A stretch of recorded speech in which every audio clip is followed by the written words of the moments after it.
Welcome, fellow Stardust. Are you ready for a scare? I see you've come back for more. If you're new here, buckle up. And thank you all for joining me today. My name is DeRay, aka Rainbow Fright, lover of all things dark, creepy, and weird. Today's movie review will be on teen horror, The Loved Ones.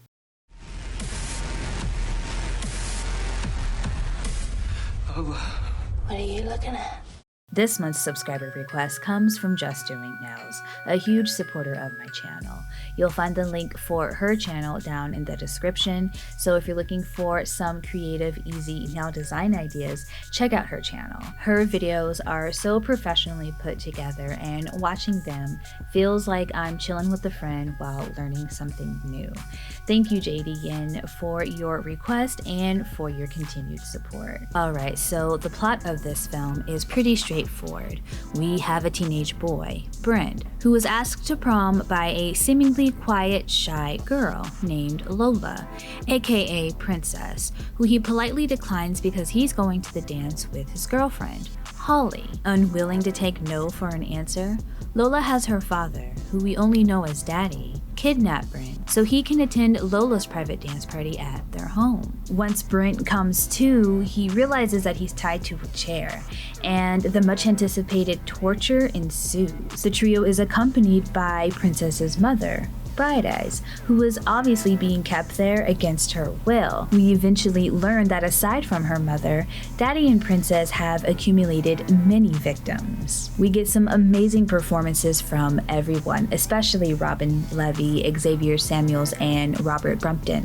Daddy doesn't have many lines, but his facial expressions tell us all that we need to know. It's pretty easy to get Carrie vibes with this one, which was one of the inspirations for the director, along with Texas Chainsaw Massacre, Misery, and Audition, all films I love.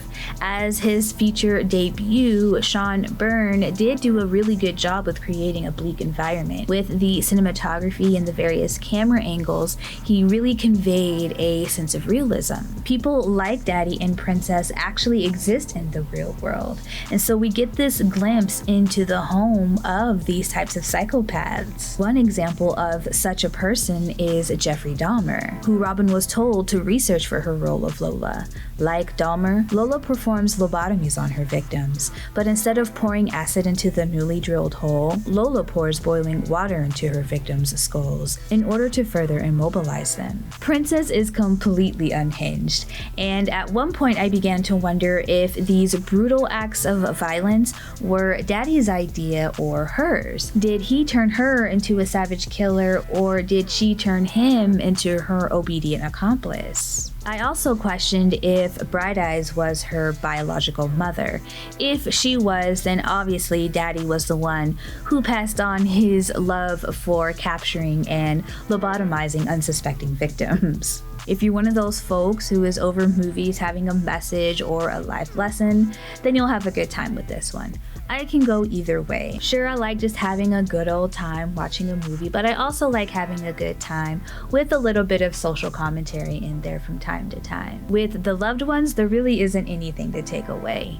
We just witnessed a father and daughter team up to try to find Princess her prince, and her revelation about who she thinks her prince actually is made my skin crawl, and you can probably guess what that revelation is. And in fact, the whole movie was pretty predictable, but it wasn't necessarily a bad thing because I was mesmerized by the performance of Robin Levy right up until the very end. With predictability came unbelievability. You might have heard me say before that I'll typically give a movie 3 times in the plot where it can be a bit far-fetched in order to make the story work, but any more than that, then it becomes a bit annoying, especially when the film is grounded in reality and takes place in the real world. This film had way more than 3, and while it was a bit annoying and distracting, I was still immersed in the world and wanted to see more. My last complaint has to do with the subplot involving Brent's best friend Jamie and the girl he asked to prom,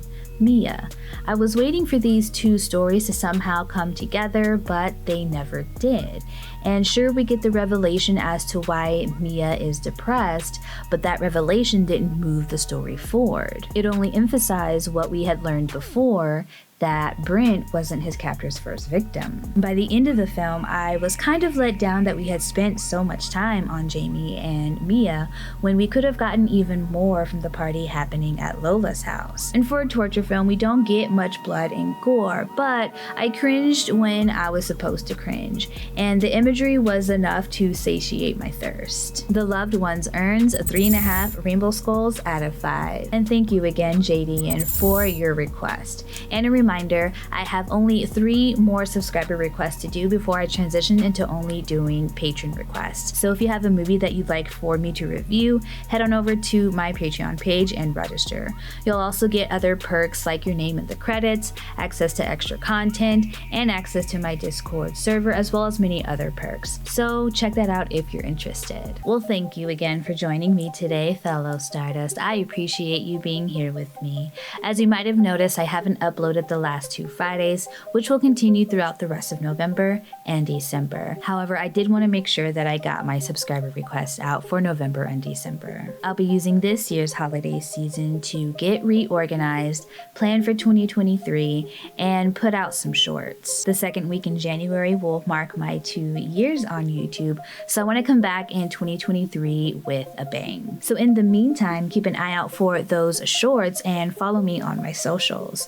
I also recently did a voiceover for a friend of the channel, Trace Pierce from Pierce Productions, who made a documentary with Dan from The Upside Dan about the 4DX experience. I'll leave the link for that video down in the description, along with links for other videos that I've been involved with throughout the year, so you can check those out as well. So, if you haven't already, go ahead and hop on the Rainbow Fright Freight Train and hit that subscribe button along with the notification bell. That way you'll get notified every time I upload a new video. And if you liked this video, please hit the like button and share it with a friend. I hope I see you next time. Peace.